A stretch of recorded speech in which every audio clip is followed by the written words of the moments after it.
Hello, everybody. Welcome along. My name is Benjamin Bloom. This is the Benjamin Bloom Football Channel. Please leave your bias at the door and join us for Transfer Update episode number 3 as we move closer to July the 1st and contract expiry Armageddon, as it was kind of thought to be. COVID and lots of free agencies. We expected the transfer market to be a bit chaotic and a bit busy, and it has been so far. Plenty of deals going through. We've got quite a lot to talk about, so I won't stand on ceremony. It's 12:45 on Saturday, so if the transfer of the player inevitably to the club that you support isn't mentioned here, it may not have happened yet, and if I have by some chance missed it out or it hasn't been included in any of the other 2 videos, one number 3 now, then please do politely remind me that I have not included it, and we'll put it in the next one. Of course, we are focused on players going into the Championship. We are going to start with one player going out of the Championship, of course, and we're looking for done deals in these transfer update videos. I need to see the player holding the shirt and giving some boring quote about how they can't wait to get going and all of that good stuff. But we will talk about an outgoing, and it's a very Burnley signing, isn't it? Nathan Collins, Stoke to Burnley. Burnley and West Ham, I guess, as well, have been the ones that have gone to the Championship and not been afraid to make that a primary market, not been afraid to spend big money. It's down there as undisclosed. Transfermarkt have reported it as £12.6 million for 20-year-old Nathan Collins. Played right back, played centre back. As usual with fees, let's not get into debating fees and discussing them. It's frankly a waste of time in undisclosed world, and where the fees are all dripped out over many years in contracts and amortisation values shoot up and down. It's not what it was, where we used to know exactly what each player cost. What we do know, though, is this is important and it isn't important. It's important for Stoke, and normally I'd be talking about the kind of housing chain analogies and the cascade effect. They're going to pocket most of this. Stoke, we know, are not in a good financial position. Parachute payments run out, big losses, COVID, blah, blah, blah, high wages. Some not great operational decisions over the past couple of seasons. So we would expect Stoke to pocket the majority of this and try and bring in a replacement. Shall we move on to the next player? Who is the replacement? Ben Wilmot. I like this. Wilmot in from Watford, 21 years old. Couldn't quite get into that Watford team last season. And while Ivic was there, they were rotating the defenders, weren't they? But once Xisco Munoz came in, it was Ekong, and then Sierralta was really good after that. And Wilmot didn't get a look in. He was at Swansea the season before, and he did pretty decently there as well. Perhaps didn't get again ahead of a Mark Guay or a Joe Rodden at the time when he was there. He did score against Cardiff though, didn't he? So Swansea fans will appreciate and remember that. But if you're looking at this from all parties' points of view here, they're all just no-brainers, aren't they? Nathan Collins, up you go to Burnley. Maybe that's the least no-brainer because how close will he be to getting into that team? But, you know, go to a Premier League club, take a big pay rise. It makes all the sense in the world. And then if you're Stoke, you want to raise some money, you want to get a replacement. We think about £1 million for this one. Again, undisclosed. Let's not go into it. So, former England under-21, maybe current England under-21 international, it says there. So, it makes a lot of sense. And that won't be the end of the cost cutting at Stoke. We've seen players released. We've seen Collins cashed in on. Now, suppose the big worry, if you're a Stoke fan, would be you lose lots of quality. But I stand by the mantra, never be afraid to sell your best player. Back your recruitment and see if you can replace. And frankly, if you're too reliant on one player, Tyrese Campbell, maybe there's systemic problems underneath. I know everyone has a best player, but look, we'll see what happens at Stoke. That's not going to be the end of austerity, non-parachute payment Stoke, though, is it? Let's go to Birmingham, who've been busy boys. And Lee Bowyer has gone back to his old club, Charlton Athletic, to bring in their best goal scorer, 27-year-old Chuks Anike, who, there is a number up there somewhere, 15 league goals last season. It's a free agent transfer. Charlton have just been pilfered in recent times for that team that went up under Bowyer in 18-19. Had some really good players in there. Patrick Bauer got taken by Preston. Lyle Taylor in the end went to Nottingham Forest. Who was the guy that went to Glasgow Rangers as well? I can't remember his name. They had some really good players in that team. They don't seem to have managed to cash in on any of them. And this is Lee Bowyer, who obviously left Charlton at the back end of last season to manage Birmingham. And looking at the Birmingham striking options now, where they've just continually had to go back to Jutkiewicz. Maybe this is a good thing for Birmingham. There's Hogan there, there's Jutkiewicz, and there's Cosgrove. And you may see an Ipswich Town scarf hanging on the wall there. I wonder if this frees up Birmingham to loan out Cosgrove. Said we weren't going to talk about rumours, didn't I? Who may or may not end up at my club, Ipswich, although Ipswich are steaming in on Macaulay Bond from QPR, apparently. So I do think Cosgrove will go on loan somewhere, and a £2 million fee for him. They're not going to want to fudge that deal if he's not playing. They're going to want to get some value somehow. So anyway, should be talking about Chucks and Nike. So yeah, let's see. Is he a partner, a replacement for Hogan, Jutkiewicz? Certainly they needed to add to that roster, and they have needed to for a couple of seasons now. And Karanka, well, let's be fair, they did drop $2 million on Cosgrove, but then never played him. So we'll find out what's happening there down the road, won't we? So in comes Chucks and Nike. And also, in comes Ryan Woods, 27 years old, and a bit of a championship stalwart, Ryan Woods. I was surprised that Gary Rowett didn't want him full-time at Millwall, but whether Rowett's, massaging the quote, saying, oh, it was never going to happen, he wants to live up in Staffordshire, etc., where his parent club is Stoke. Who knows? But Ryan Woods into Birmingham. This one interests me a lot because I remember rating Ryan Woods a few years ago, and we're talking 3-4 years ago, when he would play in a 4-1-4-1 system for Brentford really highly. But they built the midfield around getting him three in the pocket, in the quarterback position to make the play. And now, Lee Bowyer does do the diamond midfield often, doesn't he? And we definitely saw him do that at Charlton. So often ended up sitting Darren Pratley in that position, who's a different type of player. But the criticism, I don't know what happened at Stoke. I think it was just a disaster, wasn't it? Criticism at Millwall was mobility and could he function in a two, basically. And I think the Millwall fans would say no. So it's all about, if you put Ryan Woods in a situation where he's got runners in front of him. Remember, Lee Bowyer often doesn't want them to be defensive players. They are getting the box in the same way Bowyer played. Then you can get the best out of Ryan Woods. And what really is fascinating is that Bowyer's simplistic approach last season, which was perfectly sensible and very effective, was, look, be hard to beat, go direct, long throws, get Jutkiewicz in, don't concede any goals and see how many we can win. And they were great like that. That's not going to work for Ryan Woods at all. He needs to be receiving the ball and making the play in that Brentford way. So, be interesting. Good player. Will they use him in the way that best suits him? And how will the tactics evolve at Birmingham? It's going to be very interesting.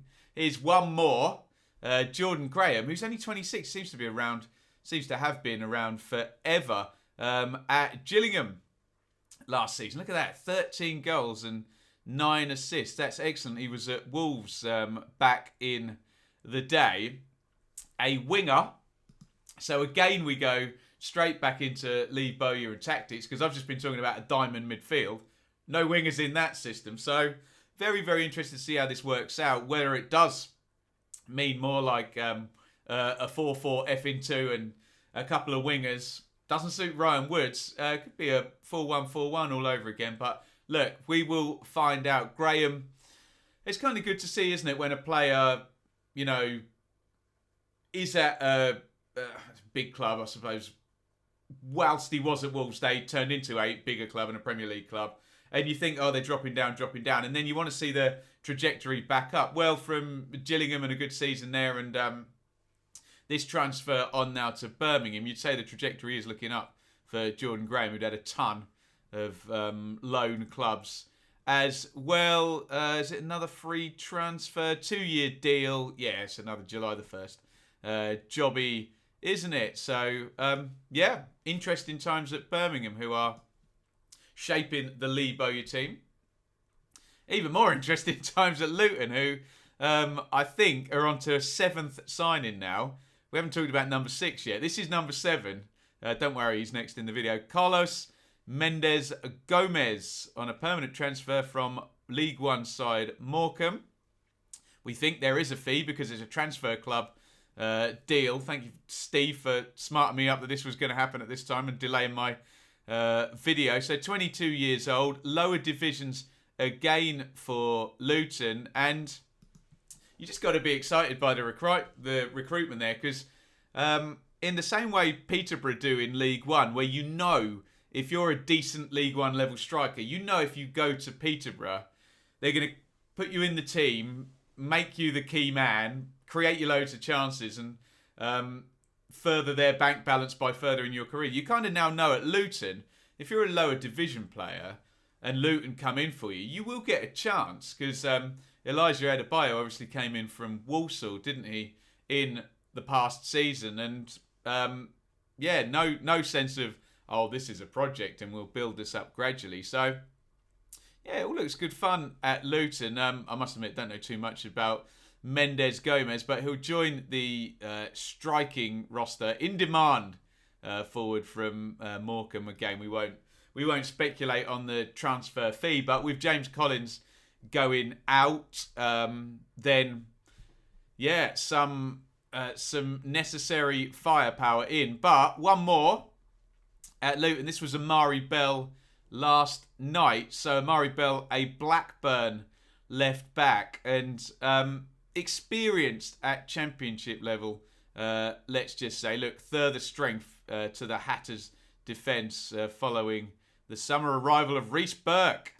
It says the 6th new edition is the 7th one. Now, in terms of Blackburn, Mowbray was really tweaking and changing and really hasn't settled on a defence there, has he? And ended up playing Harwood Bellis and Branthwaite, a couple of loanees there as well. He tried Barry Douglas at left back as well. So, yeah, if you think Blackburn will be working a bit more on getting their defensive roster sorted. And we'll see how Amari Bell does at Luton. Remember, playing fullback for Luton under Nathan Jones is a hard gig, but a rewarding one. Ask James Justin and Jack Stacey if you can involve yourself in those quick transitions and be as fit as you need to be. I suspect Bell will just go into the pot there. And, you know, I thought Cal Naismith would be the main sort of left-back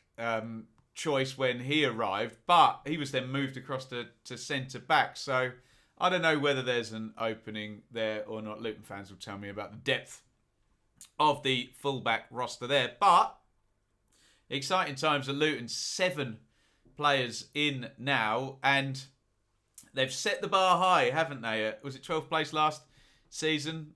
Can they keep on that road? They're certainly, in terms of incomings, pushing the boat out in that respect, aren't they? This is Cardiff now. Ryan Wintle in from Crewe. Cardiff obviously took Perry NG from Crewe last season as well. 24 years old. Midfield player. I must admit, again, not entirely too certain on Wintle. I can tell you a bit more about the Cardiff midfield, though, where it's kind of veteraned out, isn't it? Marlon Pack and Will Volks holding those positions. Bakuna there as well. So they've gone down this route now a few times with Max Waters and Perry NG and lower divisions, younger players. And another club where parachute money is now done after the 2 years' worth of payments. And interestingly, Mick McCarthy has now been reunited with Dave Bowman. And for, again, I don't want to make this about Ipswich, for however unsuccessful Ipswich were in the Marcus Evans era, one thing they did fairly well was Bowman and McCarthy would manage to pick out lower division players and loanees, which makes me think we should go here. Mark McGuinness, 20 years old, Arsenal youngster, and I'm going to mention Ipswich again because he was on loan Ipswich last season. Please don't judge any player on what they've done at Ipswich over the last 5 years, especially young players. And it was a bit of a disaster at times with McGuinness and Wolfenden, like a couple of 18, 19-year-olds at centre-halves. I don't know if there was something in the loan deal with Arsenal that said he needs to be in the team, he needs to reach a certain amount of appearances. But he was actually signed after a Pizza Cup game against Arsenal under-23s or under-21s or whatever it is. I probably made about 10 mistakes in the last sentence. But you know what I mean. One of those ones where the player impresses against the team and then they take him on loan. And Mick, who, let's be fair, if you're going to work as a young centre-half with a manager in the Championship, he'd be one of the better ones, Mick, in terms of your defending and just getting those absolute basics right. He won't tolerate the basics being wrong, Mick McCarthy, will he? So there's some pretty heavy-duty centre-halves in there with the likes of Flint and Morrison, but he was playing a 3, McCarthy, as well, Curtis Nelson in there. So maybe there'll be chances in one of those outside of the 3 positions there, and it's a bit more squad depth for Cardiff for not a lot of outgoings. On we go. Here's an interesting one. And it wouldn't be a Championship summer transfer window without discussing Izzy Brown. And Izzy Brown is back. And he's back. And he's done now at Chelsea. And he signed up with Preston. And Izzy Brown's been around forever in the Championship at Huddersfield, where he was actually there the season they got promoted. Who else has he been at? Bielsa liked him enough to take him to Leeds in the 18-19 season. I'm probably missing out another loan the previous season. Then he's been at Luton, Sheffield Wednesday as well last season. And look, fans get very mixed on Izzy Brown.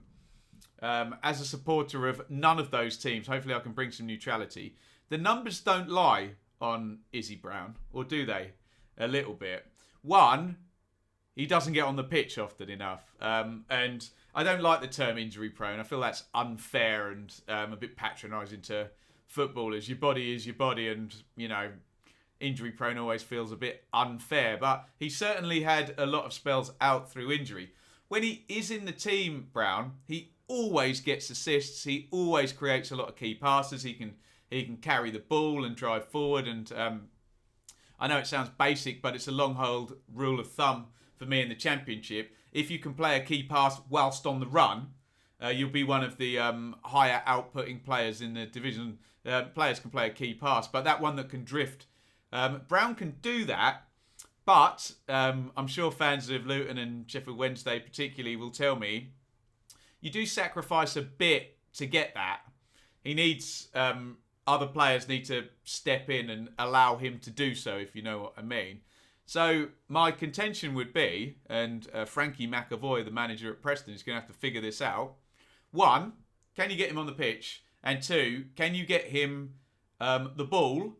And can you get him support that allows him to drift forward and maybe not operate too much in the defensive framework? If that's a gamble worth paying off and you can do it effectively, he will be effective, but feels like a lot of ifs and buts for Preston fans judging that one on Izzy Brown. I hope he does well, because there's times I've seen him play and he's looked fantastic and gliding around the pitch, but you can see why at 24 he's now settling in the Championship, and you know, those issues that I've mentioned have kind of slowed him down. Good luck to him though, and we always see him back, don't we? Matty James is a Robin. Matty James will not drive around the pitch and in a language style run around and nip key passes through, but he'll do all of that other stuff that and Izzy Brown won't. So Matty James into Bristol City. Obviously, there's a link with Nigel Pearson and Leicester. And look, is that a loan? No, a permanent, a 3-year deal. That's a good signing then, probably. How old is Matty James? Sorry, let me just bring that back up again. Mid-20s, isn't he? He's not... is he or is he late 20s? Pass. Doesn't say in the article. My bad. But look, we saw James at Barnsley and at Coventry last season, and I think the idea was that he was on a sort of Premier League level squad player wage, which was a bit much for Barnsley. And to be fair to Valérien Ismaël, he said, I'd rather play Ramal Palmer and Herbie Kane because Barnsley had him, and he did. So James, yeah, that wasn't a criticism earlier. He won't swagger around like Izzy Brown will, but he'll be a lot more consistent. You would have thought, and just an obvious championship ready player, isn't he? He's up to all of the levels that you want. Is he going to get 15 goals and 15 assists and fire to the top 6? No. Is he going to sit in that midfield and do an effective job every week? Probably is. So, given Nigel Pearson's been talking about characters and lack of a little bit of Bristol City, then that could be a good deal. Depending, obviously, we don't know the salary and whatnot, but you'd imagine he's had to take a cut from that sweet Leicester City deal. But hey, that's the gig. He'll get a contract that big again if he stars in the Championship, won't he? So, Matty James into Bristol City. Here's an interesting one. Levi Colwell, and there's plenty of players gone into Huddersfield we've covered as well. 18-year-old England youth international from European champions Chelsea, and he arrives on loan for the season. And the normal kind of cliches about young centre-halves they're sort of done now, aren't they, really? Especially with the likes of Mark Guehi doing so well at Swansea, a similar type deal. And we mentioned Blackburn earlier in the video, didn't we? Harwood Bellis and Branthwaite going in there at centre-back. So it's not just midfielders and forward players that come in at that young age and do play through the season. Mark McGuinness as well, we just done on Cardiff. So look, I don't know a lot about Colwell. He's young.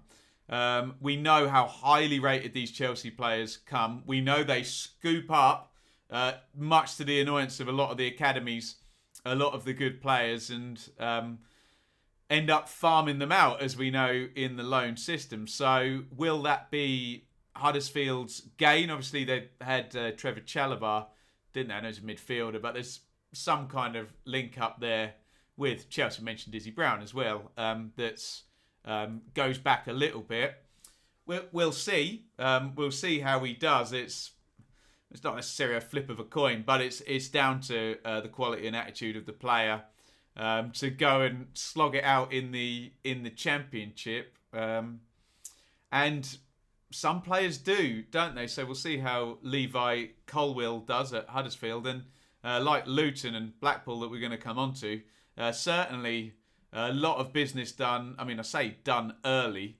In about a week or two, it's going to be 4 weeks to the start of the season. So what I mean is before the proper pre-season starts. So yeah, always interested to see potential future stars, but you know, it's not the days of Chelsea starlet John Terry goes to Forest on loan or David Beckham to Preston, where one player's been picked out. We know they're all going to go out on loan, and how many of them are going to be Mason Mount and go back and get in the team and win the Champions League. So we'll see. Right, more in at Blackpool. Here's Oliver Casey, an undisclosed from Leeds United, 20 years old. Leeds have obviously climbed in the past, well, 2-3, for the whole Bielsa era. Now they jumped up and they've either been losing the playoffs, winning the Championship, or finishing in the top half of the Premier League. So chances sadly limited for people like Casey. Bielsa hasn't been scared to put in, you know, the likes of Shackleton or Strauick or Melier, young players into the team. So you can see that Casey is possibly not on that radar, and with people like Robin Koch and Diego Llorente coming in at Leeds, hopefully that could be Blackpool, I'm wearing orange as well. Blackpool's gain. Didn't they have a lad on loan from Arsenal? Was Ballard on loan from Arsenal last season? So holes to fill there. And Blackpool and Krissy are certainly filling holes. And they've spent a fee on that. So I'd be interested to see. Looks like that's one that they're banking on in the future. 20-year-old from a Premier League team for a fee. You'd be quite happy with that if you're a Blackpool fan, wouldn't you?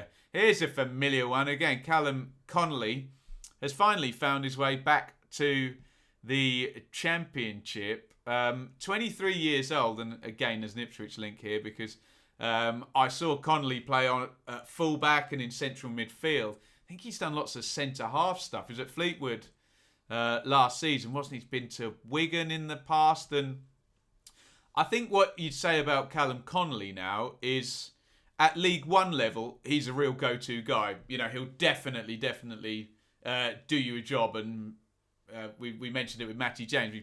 7 out of 10 every week. So good for him now. He's getting the chance with Blackpool. What's the deal? Initial 2-year contract. So he's there permanently up in the northwest again, near to Everton where he started out. Sometimes a player's versatility can work against them.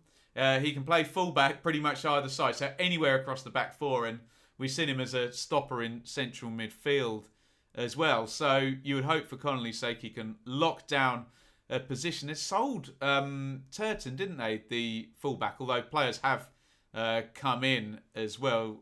James was a fullback, wasn't he, as well, from Doncaster. So look, we'll see how Connolly gets used. He doesn't want to get lost in the shuffle, having been quite sought after at League One level, but you don't blame him for trying to make that step up. And here is Sonnie Carey, who comes from, good story this one, National League side Kings Lynn Town, sought after midfielder. Links up on a 3-year contract.